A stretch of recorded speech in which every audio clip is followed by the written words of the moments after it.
تو وہ یہ کہتا ہوا نظر آئے گا کہ میں پیارے آقا علیہ الصلوۃ والسلام کی سنت اور آپ کی سیرت کو ادا کر رہا ہوں۔ صحابہ اکرام نے نسبتوں کا احترام کیا۔ آج کل ہم جس دور سے گزر رہے ہیں ہمارے یہاں بدعات بہت پھیلتی ہیں۔ حضور علیہ الصلوۃ والسلام کے تبرکات یہ ہمارے ایمان کا حصہ ہے، ہماری محبتوں کا حصہ ہے، اور ہماری محبتوں کا سرکار کو آج کل ایک رواج پھیلا ہوا ہے کہ آج فلاں جگہ پر جمع ہو جاؤ جی، وہاں پر کیا ہے ہو رہا ہے جی، حضور اللہ نبی علیہ الصلوۃ والسلام کے منہ مبارک کی زیارت کرائی جائے، اس پر لوگ جمع ہوتے ہیں۔ اچھا، جو منہ مبارک لے کر آتے ہیں ان سے پوچھیں کہ بھئی کہاں سے لائے ہو، پتہ ہی نہیں۔ اچھا کدھر سے لائے ہو پتہ ہی نہ، لیکن نبی علیہ الصلوۃ والسلام کے جو بال مبارک ہیں قرآن میں اللہ نے ان کی عظمت کا ذکر فرمایا۔ اللہ فرماتا ہے والضحیٰ، چہرہ مصطفیٰ کی قسم، واللیل اذا سجا، زلف مصطفیٰ زلف عنبری کی قسم جیسے وہ چھا جائیں۔ لیکن سرکار دو عالم صلی اللہ علیہ وسلم کا حجۃ الوداع کے موقع کے اوپر جب حضور علیہ السلام حج مکمل کر کے اللہ کے حبیب علیہ الصلوۃ والسلام جو ہے وہ آپ نے اپنا حلق کرایا، تو سرکار دو عالم صلی اللہ علیہ وسلم کے ایک صحابی تھے جن کا نام تھا حضرت معمر بن عبداللہ رضی اللہ تعالیٰ عنہ۔ کیا نام تھا؟ حضرت معمر بن عبداللہ رضی اللہ تعالیٰ عنہ۔ ان کو سرکار نے بلایا اور حضور نے فرمایا کہ میرے بال کیا کرو، ان کی حلق کرو۔ انہوں نے پہلے دائیں طرف سے حضور کے بال حلق کیے، پھر بائیں طرف سے حلق کیے، یعنی تمام بال آپ کے حلق کیے گئے۔ پھر وہ صحابہ کو بیان کرنے کے میں حضور کے حلق کر رہا تھا بالوں کو، تو صحابہ اکرام دائرے میں میرے سامنے آ رہے تھے، اور جو بال جو وہ اس طرح سے کٹ کر گرتا تو وہ اپنے ہاتھوں پر اٹھاتے، پھر ایک جمع کیا تو تمام بالوں کو، ایک صحابی نے ان تمام بالوں کو جمع کیا۔ جمع کرنے کے بعد حضور نے فرمایا کہ ان بالوں کو آپس میں تقسیم کر دو برکت کے لیے۔ صحابہ اکرام نے ان منہ مبارک کو اپنے پاس سنبھال کر رکھا، اس سے تبرک حاصل کرتے تھے، برکت حاصل کرتے تھے۔ اور پھر ان میں سے ایک حضرت خالد بن ولید رضی اللہ تعالیٰ عنہ کے بارے میں روایات کے اندر آتا ہے کہ انہوں نے نبی علیہ الصلوۃ والسلام کا ایک بال مبارک اپنی ٹوپی کے اندر بطور تعویذ سی کے رکھا ہوتا تھا، اور جس غزوے کے اندر وہ جاتے تھے، جس جنگ کے اندر وہ جاتے تھے، وہ ٹوپی پہن کے جاتے تھے اور دشمنوں کو کیا کرتے تھے، ملیا میٹ کرتے ہوئے جاتے تھے، اور اللہ ان کو فتح عطا فرماتا۔ حتیٰ کہ ایک جنگ کے اندر آپ گئے تو آپ وہ ٹوپی لے جانا بھول گئے جس کے اندر سرکار دو عالم صلی اللہ علیہ وسلم کا منہ مبارک آپ نے رکھا ہوا تھا، تو آپ دشمنوں کے نرغے میں آ گئے۔ آپ کی اہلیہ کو پتہ چلا کہ خالد بن ولید دشمنوں کے نرغے میں ہیں، تو وہ آپ کی اہلیہ نے جو ہے وہ ٹوپی آپ کو وہاں بھجوائی، اور آپ نے وہ ٹوپی پہنی، اور پھر اللہ نے آپ کو فتح عطا فرما دی۔ پھر اسی طریقے سے حضرت انس بن مالک رضی اللہ تعالیٰ عنہ کہتے ہیں کہ سرکار دو عالم صلی اللہ علیہ وسلم ہمارے گھر میں آپ آرام فرما تھے، اور آپ چٹائی کے اوپر سو رہے تھے، تو آپ کے پیشانی سے پسینہ مبارک نکل رہا تھا، تو آپ فرماتے کہ میری والدہ ماجدہ نے سرکار دو عالم صلی اللہ علیہ وسلم کو اس پسینے مبارک کو ایک شیشی کے اندر بند کیا، اور ہم اس کو عطر کے طور پر استعمال کرتے تھے۔ صحابہ اکرام نے اس کو استعمال کیا۔ اسی طریقے سے سرکار دو عالم صلی اللہ تعالیٰ علیہ وسلم کی احادیث مبارکہ، یعنی سرکار کی احادیث کو بیان کرنے کے لیے ہمارے فقہاء نے، ہمارے محدثین نے، ہمارے ائمہ دین متین نے باقاعدہ ایک کرائٹیریا مقرر کیا ہے، اس کے اوپر باقاعدہ اصول حدیث کے اصول اور قوانین وضع کیے ہیں، تاکہ کوئی بھی ایسی بات سرکار کی طرف منسوب نہ کی جا سکے جو سرکار کی طرف سے نہ کی گئی ہو۔ یہی وجہ ہے کہ حضور اللہ نبی علیہ الصلوۃ والسلام نے فرمایا کہ من کذب علی متعمدا فلیلد النار۔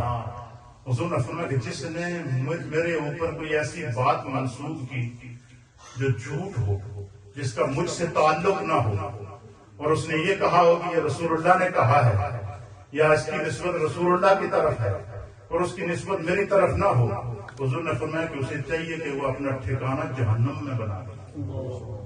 اچھا، آج کل جو منہ مبارک پر ہمارا اعتقاد، ایمان، تبرکات، برکات و احادیث کے اندر موجود ہے، اس پر ہمارا ایمان ہے، لیکن جو منہ مبارک کے نام پر مجالس کو لوٹا جا رہا ہے، مجلسوں کے اندر عجیب و غریب قسم کے رواج پروان چڑھ رہے ہیں، اور لوگوں کو منہ مبارک کی زیارت کے نام پر جمع کیا جا رہا ہے.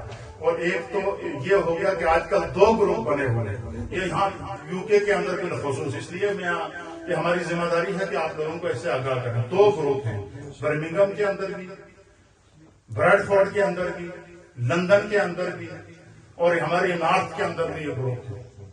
عورتوں کا الگ گروپ ہے، مردوں کا الگ گروپ ہے، اور ہر گروپ نے اپنے پاس رکھے ہوئے ہیں ڈبے اور کہا کہ یہ منہ مبارک ہے. وہ کیا کرتے ہیں کہ منہ مبارک کے نام پر مجالس کو بک کرتے ہیں، مجلسوں کو بک کرتے ہیں، لوگ جمع ہوتے ہیں کہ منہ مبارک کی زیارت کرائی جا رہی ہے، اور ساتھ میں یہ کہا جا رہا ہے کہ ان کے اوپر پیسے ڈالیں.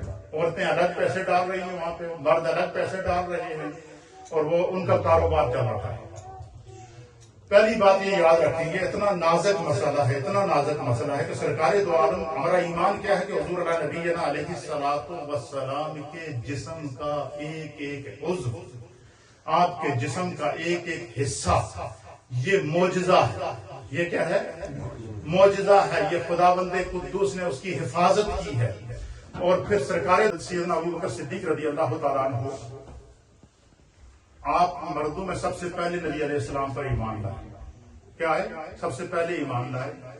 سفر میں حضور کے ساتھ رہے، حضر میں حضور کے ساتھ رہے، ہجرت میں حضور کے ساتھ رہے، مدینے میں حضور کے ساتھ رہے، غزوات میں سرکار کے ساتھ رہے، خلوتوں اور جلوتوں میں سرکار کے ساتھ رہے، اور آج مزار میں بھی سرکار کے ساتھ تھا. اور قیامت میں بھی سرکار دو عالم صلی اللہ علیہ وسلم فرماتے ہیں کہ جب قبریں کھلیں گی سب سے پہلے میں اپنی قبر سے نکلوں گا اور میرے ساتھ ابو بکر اور عمر ہوں گا. یہ نسبتیں ہیں. تو نبی علیہ الصلوۃ والسلام کے صحابہ میں سب سے کم احادیث حضرت سیدنا ابوبکر صدیق سے روایت ہے. کسی نے آپ سے پوچھا کہ حضور آپ تو سفر حضر ہر لمحہ حضور کے ساتھ رہے، آپ سے کتنی کم حدیثیں کیوں روایت ہیں؟ آپ فرماتے ہیں کہ میں احتیاط کرتا ہوں کہ کہیں ایسا نہ ہو کہ بے خیالی میں میرے منہ سے کوئی ایسی بات نکل جائے کہ اس کو میں کہوں کہ یہ حضور کی حدیث ہے، وہ حضور کی حدیث نہ ہو، اور اس کی نسبت سرکار کی طرف ہو جائے. اور حضور نے فرمایا کہ جس نے میری طرف جھوٹ منسوب کیا وہ اپنا ٹھکانہ جہنم بنا لیا. جس طریقے سے آج کل یہ منہ مبارک کے گروپ بنے ہوئے ہیں، عورتوں کا الگ گروپ ہے، مردوں کا الگ گروپ ہے، اس کے اوپر لوگوں کو جمع کر رہے ہیں کہ منہ مبارک کی زیارت کرائی جائے گی. وہ اس کو رکھتے ہیں سامنے، لوگ آتے ہیں محبت میں زیارت کرتے ہیں، پھر یہ کہا جاتا ہے کہ اس پر پیسے ڈالیں. یہ نبی علیہ الصلوۃ والسلام سے محبت نہیں ہے. جس طریقے سے حدیث رسول کے ثبوت کے لیے سند کی ضرورت ہوتی ہے، اس طرح اگر کسی کے پاس منہ مبارک موجود ہے تو اس کے لیے سند کا ہونا ضروری اور لازمی ہے. اگر کسی نے، میں ایک جگہ آپ کو زیارت کرانا چاہتا تھا، مجھے لے گئے ساتھ میں نے دیکھا کہ اتنا بڑا کمرہ ہے، اس کمرے کے اندر پوری الماریاں بنی ہوئی ہیں، اور ان الماریوں کے اندر کوئی 50-60 قسم کے منہ مبارک رکھے ہیں، مختلف تبرکات رکھے ہیں. ایک لائن اس نے بنائی ہوئی ہے، اس نے کہا جی 15 کے قریب منہ مبارک تھے، پھر اس نے کہا جی کہ یہ حضرت امام حسین کے منہ مبارک تھے. پھر ایک اس نے رکھے ہوئی کہ حضرت امام علی اصغر کے منہ مبارک تھے. اچھا، پھر اسی طریقے سے کوئی ایسا بزرگ نہیں ہے جس کے منہ مبارک کا اس نے تختی نہ لگائی ہوئی ہے وہاں پر. میں نے اس سے پوچھا کہ بھائی تو اتنے کہاں سے لایا ہے؟ پھر میں نے اسے کہا یار میں تم سے ایک سوال کرتا ہوں کہ کربلا میں تو امام علی مقام امام حسین رضی اللہ تعالیٰ عنہ کو جس بے دردی سے شہید کیا گیا، ان کے سر کو تو ان کے تن سے جدا کر دیا گیا، تیرے پاس یہ اتنے منہ مبارک کہاں سے آ گیا؟ اس کے پاس کوئی جواب نہیں تھا. مجھے فلانے ہندوستان سے کوئی بزرگ آئے تھے تو اس نے یہ اتنے بال دے دیے، فلانی جگہ آئے سے اس نے اتنے بال دے دیے، فلانی جگہ آئے تھے. یعنی اتنی ڈھٹائی ہے کہ یہ پتہ ہی نہیں ہے. ٹھیک ہے، ہم نسبتوں پر جمع ہو جاتے ہیں، محبتوں میں جمع ہو جاتے ہیں، لیکن آپ مجھے بتائیں کہ اگر کوئی شخص یہ کہے کہ یہ منہ مبارک نبی علیہ الصلوۃ والسلام کا ہے، اور حقیقت میں وہ اگر منہ مبارک نہ ہو، ہم سرکار دو عالم صلی اللہ علیہ وسلم کی طرف اس بات کو منسوب کر رہے ہیں جو حضور کی، جس کا تعلق حضور سے نہیں ہے. یہ کتنا بڑا نازک مسئلہ ہے، آپ اندازہ لگائیں. اس لیے اللہ تعالیٰ ہمیں ہدایت عطا فرمائے. تبرکات کے مسلمات اپنی جگہ، ان کی برکات اپنی جگہ ہیں، لیکن ان کو مس یوز کرنا، اللہ تعالیٰ تو قرآن میں فرماتا ہے وَلَا تَشْتَرُوا بِآيَاتِي ثَمَنًا قَلِيلًا. اللہ کی آیات کو جو ہے وہ کم داموں کے اندر ان کی قیمت نہ لگاؤ، تو ہم سرکاری صلی اللہ علیہ وسلم سے نسبتوں کو ان کو ٹھیکے پر بک کریں؟ یہ کیا ہماری محبت ہے؟ یہ رسول اللہ سے محبت کا کوئی وہ چیز ہے؟ اللہ تعالیٰ ہمیں اس طرح کی آزمائشوں سے محفوظ رکھے۔ حضور کا ایک جسم کا حصہ وہ اللہ کی آیات میں سے ایک آیات ہے۔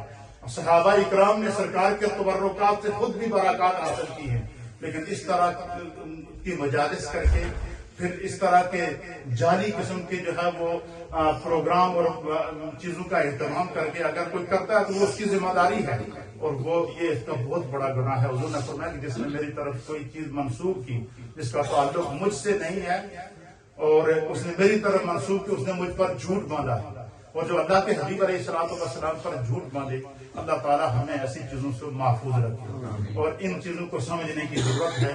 اور پھر جو بھی مجلس ہو، اس مجلس میں ہمیں چاہیے کہ ہم جب بیٹھیں تو اللہ اور اس کے رسول کے ذکر، آپ کی تعلیمات اور آپ کے افکار کو ہم جو ہے وہ ان پر عمل کر کے اپنی زندگی کو گزارا۔ حضور علیہ السلام نے 5 وقت کی نماز پڑھنے کا حکم دیا، ہماری نماز کی طرف توجہ ہی نہیں ہے، اور حضور علیہ السلام نے سنت اور سیرت پر عمل کرنے کا حکم دیا ہے، احکام اور فرائض پر عمل کرنے کا حکم دیا ہے۔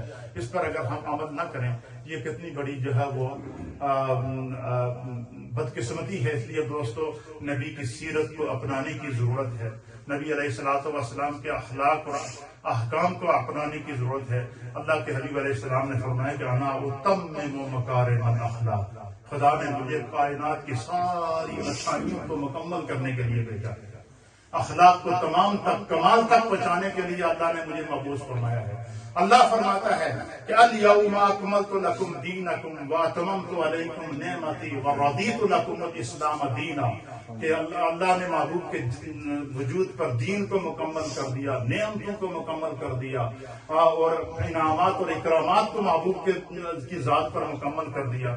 تو اس کا تقاضا کیا ہے کہ ہم نبی کی سیرت کو اپنائیں، نبی کی سیرت پر کاروبار، ان کے نام پر کاروبار، اور ان کے نام کے اوپر اس طرح کی مجالس کا اہتمام کر کے کہ پوری رات مجلس اور صبح نماز کا وقت ہو تو سارے فارغ۔ اور آج کل جتنے ہمارے یہ پیشہ ور قسم کے جو نعت خوان جنہوں نے مجلسوں اور لوگوں کو لوٹ کے رکھا ہوا ہے، وہ جب آئیں گے نعت پڑھیں گے، نماز کا ٹائم ہوگا تو اٹھ کے نکل جائیں گے، ہم نے دوسری جگہ جانا ہے۔ اور اللہ کے بندے، تم پر خدا نے نماز فرض کی ہے کہ دوسری جگہ تم جاؤ، ضرور جاؤ، لیکن کم از کم جہاں اذان ہو رہی ہے وہ مجلس چھوڑ کے تو نہ جاؤ۔ اس لیے یہ ساری چیزیں یہ ہیں کہ ہاں، اس کے لیے رہنمائی کس سے حاصل کریں؟ آپ کو اللہ نے علماء دیے ہیں، مشائخ دیے ہیں، کتنے خوش قسمت ہیں، آپ کے پیر و مرشد بھی یہاں بیٹھے ہیں، آپ کا امام بھی آپ کے سامنے موجود ہے، آپ کے حفاظ بھی یہاں موجود ہیں۔ اس سے بڑی مجلس اور کیا ہوگی؟ مجھے بتائیں آپ، اس سے بڑی کیا مجلس ہو سکتی ہے؟ اس لیے میرے دوستو، رہنمائی حاصل کریں، سبق حاصل کریں، دین سیکھیں، دین کی طرف آئیں۔ اللہ ہمیں دین سمجھنے کی توفیق عطا فرمائے۔ اگر کسی کے پاس کوئی ایسا منہ مبارک جس کو وہ مجلس میں بک کرتا ہے، اس کو پتہ ہی نہیں ہے کہ یہ ہے بھی یا کہ نہیں، تو بارے ثبوت اس کے ذمہ ہے، اس کے ذمہ ہے بارے ثبوت۔ اور حضور نے فرمایا کہ میری طرف کسی نے ایسی بات منسوخ کی، یہ نہیں، اتنی کوئی بندہ جرت کیسے کر سکتا ہے کہ حضور نے، اس لیے علماء محدثین نے فرمایا کہ جب تم انبیاء اکرام کا نام لو تو یہ کہا کرو کہ کم و پیش 1.25 لاکھ انبیاء و مرسلین، کتنے؟ کم و پیش کا لفظ ضرور استعمال کرو۔ کیوں؟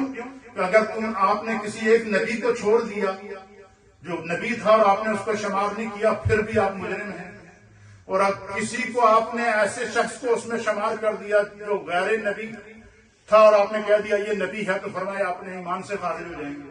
جس طرح کہ ہمارے پچھلے دنوں میں ایک لیڈر نے کہا تھا کہ میں نے 1 لاکھ کتنے 48,000 پیغمبر ہے دنیا میں۔ اللہ تعالیٰ ہمیں اس طرح کی چیزوں سے بچنے کی توفیق عطا فرمائے۔